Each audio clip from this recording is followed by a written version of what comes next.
아멘. 네, 오늘 예배 자리에 오신 모든 분들을 또 환영합니다. 한 주가 얼마나 빨리 가는지요. 정말 너무너무 빠른 세월 속에서 세월을 아끼라라고 성경은 말했거든요. 그 말은 하나님 앞에 헛된 시간을 보내지 아니하고 정말 의미 있고 보람 있는 매일이 되기를 원하는 마음으로 주께서 주신 줄 믿습니다. 또 내일부터 시작될 한 주가 누군가에는 또 고통스러운 한 주가 될 수 있겠죠. 또 어떤 분들은 토요일까지 계속 일하셔가지고 일요일날 좀 푹 자고 이러면 좋을 텐데 또 하나님 앞에 인생을 드려 예배를 드리러 나왔습니다.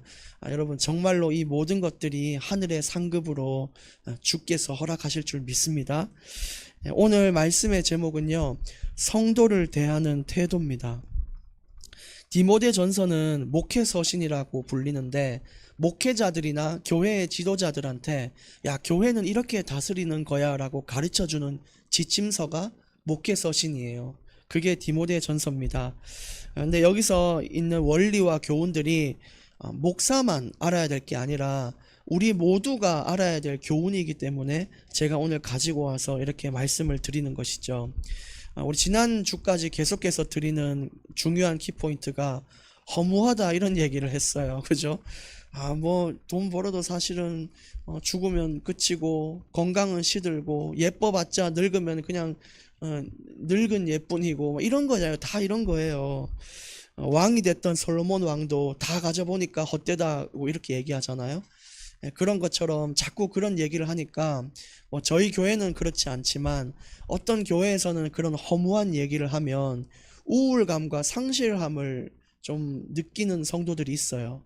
예를 들어 야, 이 돈 벌어 뭐하노, 이거 뭐 영적인 것도 아닌데, 뭐 가족들 이거 뭐 되면 뭐하노, 뭐 어차피 우리 끝인데, 세상이 경제가 어떻게 발전하면 뭐하냐, 휴가 돼서 올라가면 끝인데, 이런 식으로 너무 무기력한 마음을 느끼는 분들도 있는 것 같아요. 근데 제가 드리는 것은 영의 것만 중요하다 이런 얘기를 드리는 게 아니라 오늘 말씀을 읽어보시면 육신의 것이 참 중요하다라는 것도 같이 말해요. 그래서 영과 육이 함께 밸런스를 맞춰서 가는 게 참 중요하거든요. 그래서 오늘 착각을 벗으셔야 되는데 그 첫 번째는 가정을 돌보셔야 된다 이겁니다. 가정을. 어떤 목사님들이나 어떤 분들 보시면 가정을 다 내팽개치고 자녀 버려두고 남편 아내 버려두고 교회만 가요. 기도 열심히 하고 예배 드리고 교회 일은 열심히 하는데 가족엔 행복이 없고 사람들은 방치되고, 또 어떤 분은 집안에 장례가 터지면은 여러분 가야 됩니까? 안 가야 됩니까? 가야 되는데 그거는 뭐 알아서 하고 나는 하나님의 일만 한다 그러고 어디 그냥 막 예배 가버리고 전도하러 가고, 여러분 그게 성경적으로 맞지 않다는 것입니다. 오늘 5장 8절 말씀에도 보니까 가정을 돌보지 않은 사람은 믿음을 배반한 것이요 불신자보다 더 악한 자라고 얘기했어요. 그래서 우리 청년들도 있고 그렇지만 여러분 가정을 꼭 돌보셔야 돼요. 그래서 주기적으로 부모님을 만나 뵙는 거, 그거 쓸데없는 낭비 아닙니다. 하나님께서 주신 아주 거룩하고 복된 일이에요. 가정을 돌보고 부모님과 소통하고 형제끼리 소통하는 게 진짜 중요한 일이라는 거 여러분 꼭 아셔야 됩니다. 그래서 이번에 다가오는 추석에도 너무너무 기쁜 마음으로 또 집에 다녀오시면 좋겠고 그런 거죠. 그래서 뭐 어떤 사람은 하나님은 가정을 다 알아서 하시고 나는 그냥 예배만 드리면 된다. 여러분 하나님이 가정 돌보는 거 아닙니다. 여러분 스스로가 가정을 돌봐야 되지 무슨 하나님이 뭐 알아서 다 하십니까? 하나님이 우리에게 주신 명령이 가정을 돌봐야 되지, 그렇지 않으면 닌 불신자보다 더 악한 자다라고 성경으로 나타내셨어요. 그리고 두 번째 우리가 꼭 놓쳐서 안 될 건 계속 예배만 드리고 막 기도만 할 게 아니에요. 효를 가르치라고 성경은 말합니다. 효. 여러분 자녀들이 기도 잘하고 헌신 잘하고 인간관계가 너무너무 좋은데 부모님한테 잘 못하고 진짜 효를 모른다. 그거 여러분 진짜 잘못 가르친 거예요.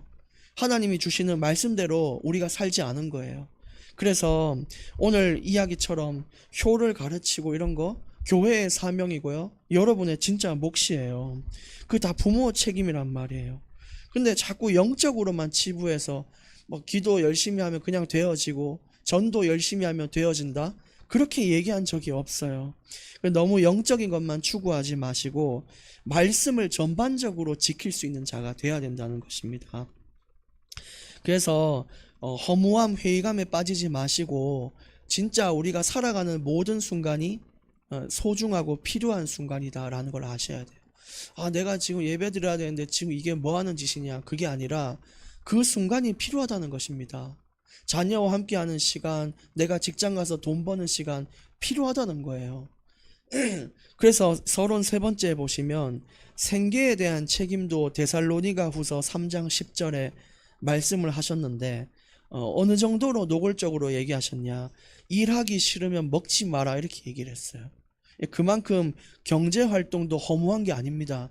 돈을 벌어서 내가 통장에 잔고가 있는 것도 허무한 게 아니라 하나님 뜻 안에서 사는 일이에요. 그래서 그 경제도 잘 돌보시고 예배도 여러분들이 마음을 잘 드려야 되는 것이죠.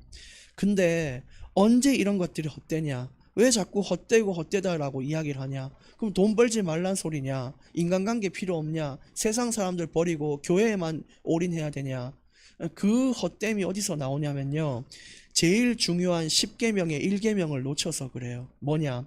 나 외에 다른 신을 두지 말라라고 하셨잖아요. 근데 어느 순간 돈이 신이 되고 친구와 자녀와 연인이 신이 된단 말이에요. 그러니까 그것 때문에 자꾸 돈이 헛되다라고 이야기를 하는 거지 결코 그렇게 헛되진 않습니다.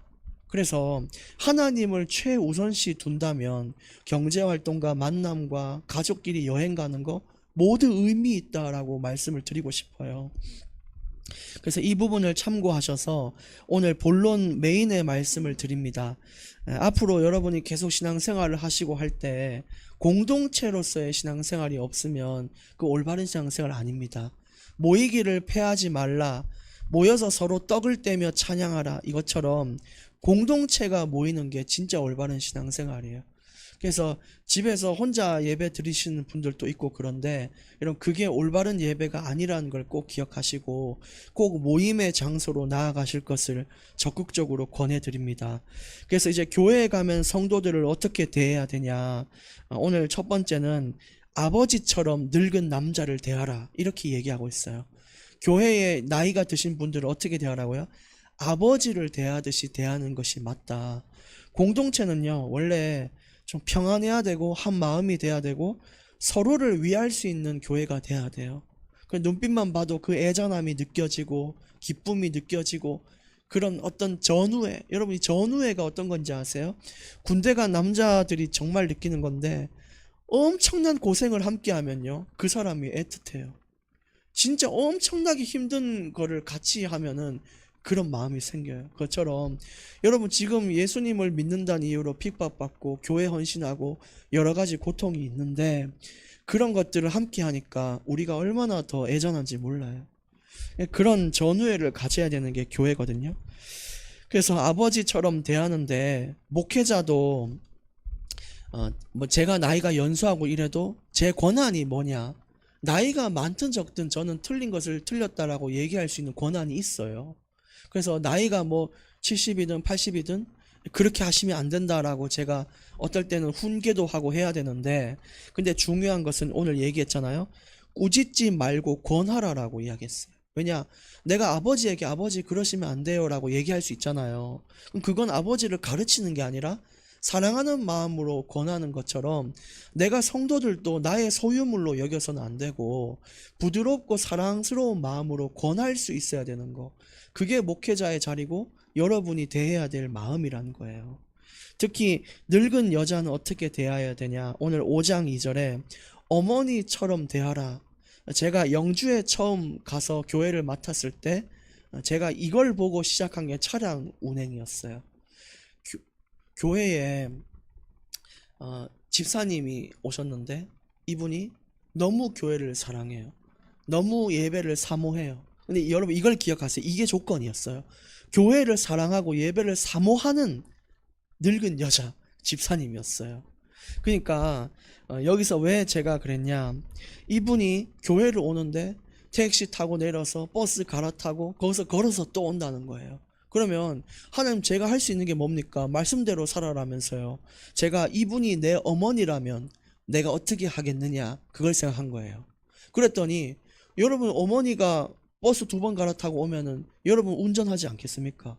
그래서 제가 말씀 지킨다고 집사님 제가 차 운전을 하겠습니다 해서 제가 일주일에 4번씩 왕복으로 한 20-30분 거리를 운전을 했어요.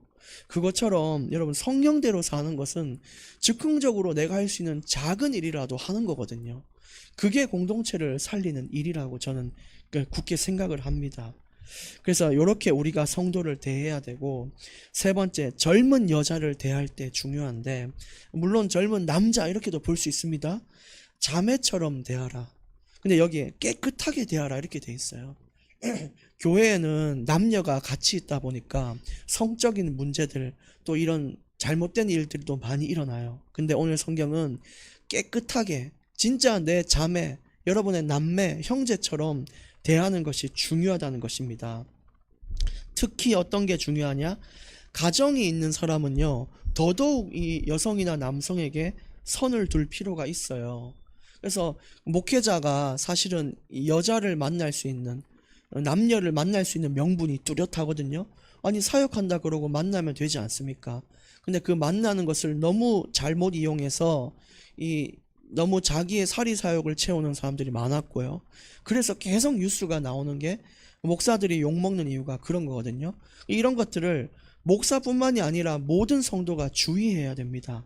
그래서 만날 때도 공개된 자리에서 만날 것을 권장을 하는 것이죠. 그래서 기도만 잘하면 된다, 뭐 예배만 잘 드리면 된다, 이거 틀린 말입니다. 뭐가 중요하냐? 말씀이 하지 말라면 하지 마십시오. 그게 맞아요. 말씀이 하라면 하고 하지 말라면 안 하는 게 그게 진짜 우리 인생인 것입니다. 그래서 오늘 1번처럼 사람을 어떻게 대해야 되냐, 요거 성경이 하란 대로 해야 되는 거예요. 두 번째, 우리 메인 본론을 보시면 교회에 어려운 사람들도 있어요. 특히 이게 과부들, 남편을 잃은 여인들이 있거든요. 이 과부를 도와라, 다른 말로는 교회에서 어려운 사정을 가진 사람을 도와라, 이렇게 볼 수 있어요.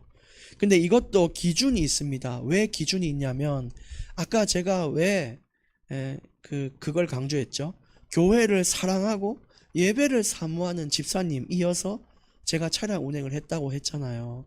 물론 그 외의 경우도 있지만 이게 기준이라고 성경은 말해요. 어떤 사람을 돕고 어떤 사람을 교회에서 지원해야 되냐, 그 기준은 오늘 5장 5절 말씀에 항상 간구와 기도하는 사람을 도우라고 해요. 모든 과부가 아닙니다. 여러분, 교회는요, 자기의 가난을 이용해서 뭐라도 콩고물이라도 떼먹으려는 사람 진짜 많아요. 하나님도 싫어하고 예배도 싫어하면서 교회에서 돈 얻으려고 그냥 앉아있고 막 숙소에 살면서 이런 사람도 있는데, 그런 사람이 도움받을 자격 없어요. 어떤 사람이 도움받냐? 항상 간구와 기도하는 자, 그게 교회가 도와야 될 조건입니다. 과부니까 돕는 거 아니에요. 그리고 기준 60세 이상이어야 된다. 5장 9절 말씀에 나왔죠. 그게 그런 과부 도와야 되고요. 또 5장 10절에 선한 일을 행하는 자여야 도움을 받을 수 있는 자격이 있다. 그 선한 일은 자녀를 잘 양육하고 나그네를 대접하며 성도의 발을 씻기고 구제하며 모든 선한 일을 행하는 자, 이런 자를 돕는 겁니다. 그래서 우리가 하나님께 도움받는 것도요, 하나님 자녀라서 도움받는 거 아니에요, 여러분. 내 하나님 자녀니까 하나님 도움 주세요. 여러분, 하나님이면 줄 것 같아요? 안 줘요. 하나님은 그럼 어떤 사람을 도움을 주냐? 항상 간구와 기도하며 선행하며 나그네를 대접하며 성도의 발을 씻기고 구제하며 선한 일을 행하는 하나님 자녀를 도우시는 겁니다. 그냥 하나님 자녀란 이름으로 앉아있는 자를 돕는 게 아니에요. 그래서 여러분, 이 자격이 우리에게 필요하지 않겠어요? 네 번째, 또 교회가 먼저 과부를 도우면 안 돼요. 자녀가, 만약에 그 과부가 자녀가 있을 수 있잖아요. 남편은 없어도. 그러면 그 자녀가 먼저 그 과부를 도울 수 있도록 기회를 줘야 한다. 그게 가정의 원리고요. 그게 진짜 그 과부를 살리는 일이래요. 복지 대상자로 서는 것이 아니라 사랑을 받는, 실제 하나님의 사랑을 체험하는 인생으로 살도록 그렇게 살려야 되는 거죠. 근데 오늘 두 번째, 젊은 과부는 이걸 조심하라 그래요. 왜 늙은 과부도 있다면 젊은 과부 있겠죠. 60세 밑으로 있는 과부란 말이에요.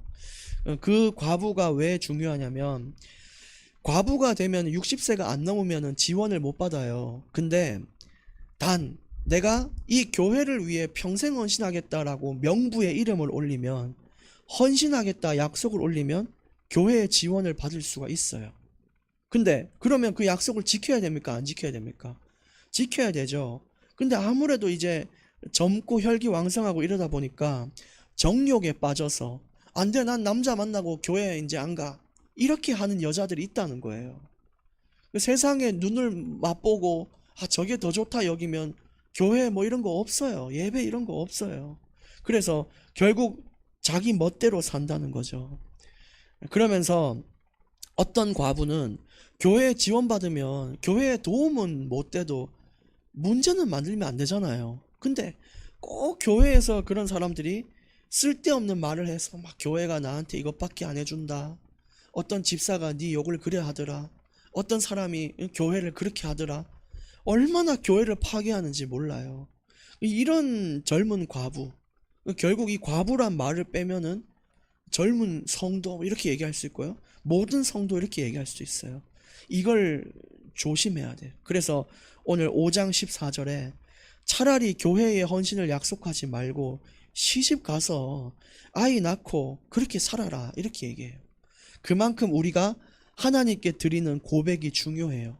하나님께 이런 고백을 드렸는데 내 멋대로 사는 거, 그거 진짜 안 좋다, 그런 이야기를 하는 것이죠. 그게 오늘 우리가 배워야 될 두 번째 또 교훈입니다. 오늘 이제 마지막 세 번째 본론을 보시면 장로들은 어떻게 돼야 되냐.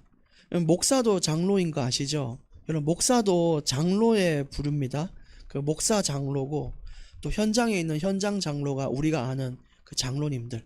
그 목사는 여기 목회 장로, 목사도 장로예요. 근데 그들을 어떻게 대해야 되냐? 존경하라라고 얘기해요. 존경하라. 물론 그들이 존경받을 만한 사람이 돼야 되겠죠. 근데 기본 틀이 뭐냐? 말씀을 가르치는 자들, 이 말씀에 수고하는 자들을 5장 17절에 존경하라라고 얘기했어요. 여러분, 배려하고 존중하는 마음을 꼭 갖춰주십시오. 저뿐만이 아니라 모든 이 장로들, 목회자들을 존중하시기를 권해드립니다. 그리고 교회는 사실 삭을 줘야 합니다. 5장 18절에 아니 소도 이렇게 그 일한 만큼 주는데 목회자나 말씀에 수고하는 자들도 합당한 이 삭을 줘야 한다, 이렇게 얘기를 하고 있어요. 사람들은 뭐 목사가 왜 교회 돈을 다 가져가냐, 저 헌금한 거 다 목사 배로 들어가는 거 아니냐, 이렇게 얘기하는데 아니잖아요, 그죠? 그게 아니고 재정에 의해서 모든 성도가 공동의회를 거쳐서 얼마를 드립시다, 이렇게 해서, 또 이 월급이라고 표현 안 하는 게 일한 대가 이런 의미가 아니라 사례, 그래서 은혜를 가지고 행한 이런 선한 일, 여기에 대한 그냥 보답을 감사로 드리는 거예요. 그게 사례예요.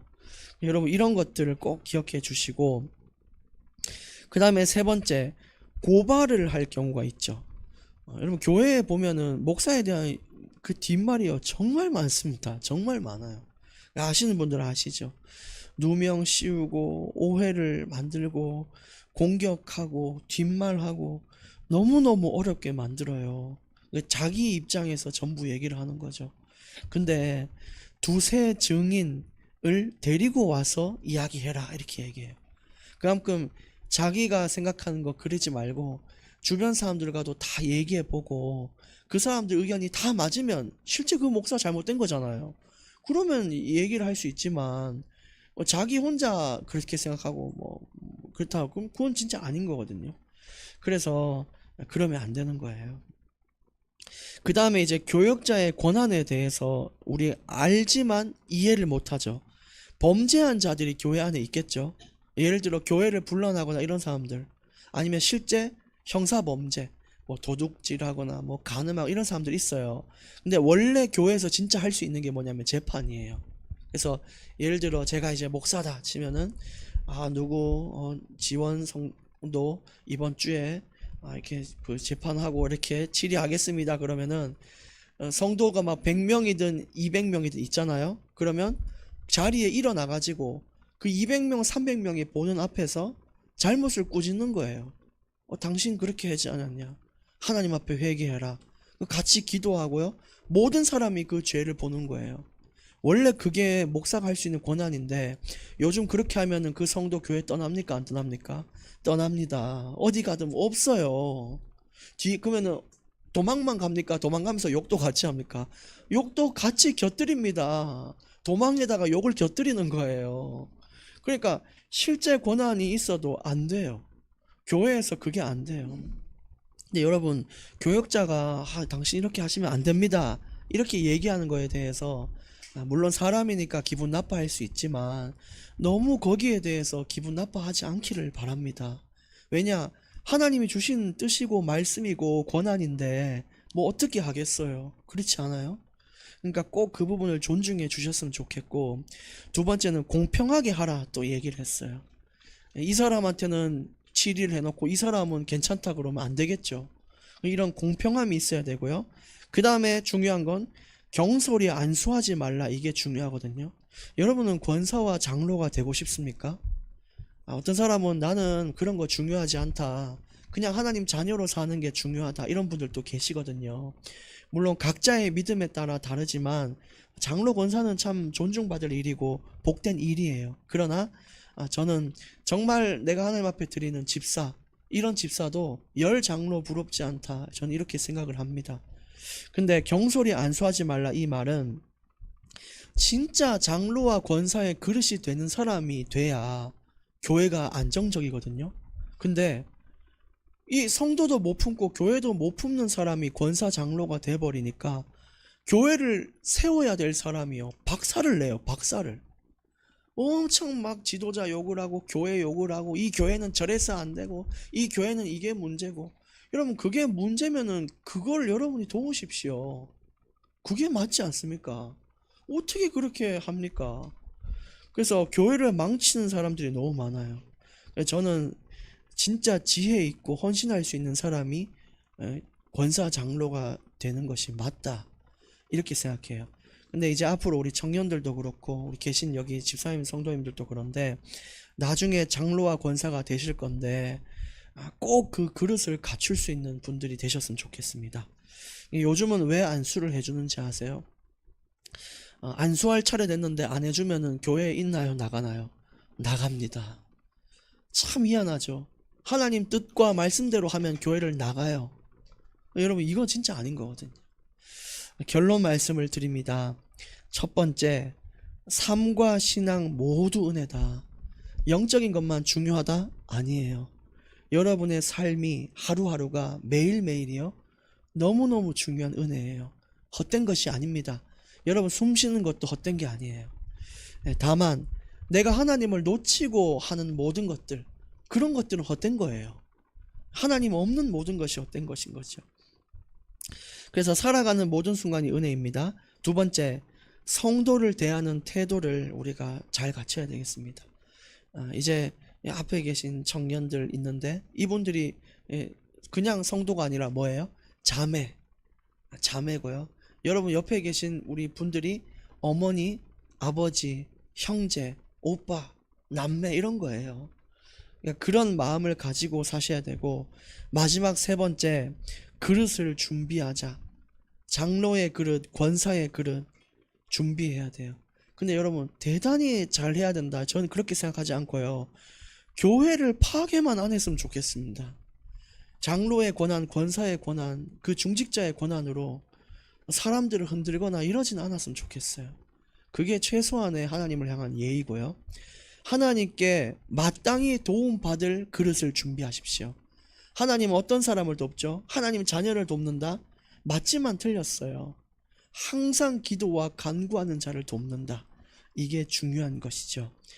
그래서 하나님 도와주세요 하기 이전에 내가 도움받을 수 있는 자격이 있는가, 그걸 먼저 생각해 보길 원합니다. 오늘 또 말씀 주신 하나님께 감사드리고 기도하겠습니다.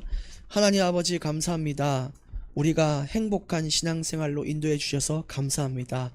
앞으로도 형제, 자매, 또 우리 어머니, 아버지라고 여기는 신앙의 공동체가 형성되어 정말 우리 하온교회 전 성도가 기쁨으로 예배하는 그런 인생이 될 수 있도록 인도하여 주시옵소서. 살아가는 모든 순간이 은혜임을 잊지 않으며 항상 그 세월을 아끼며 우리가 보람있고 가치 있는 인생을 살도록 도와주시옵시고, 교회에 힘들고 어려운 자를 외면하지 않고 도울 수 있는 교회로, 그런 성도로 설 수 있도록 주께서 인도하여 주옵소서. 예수님 이름으로 기도합니다. 아멘.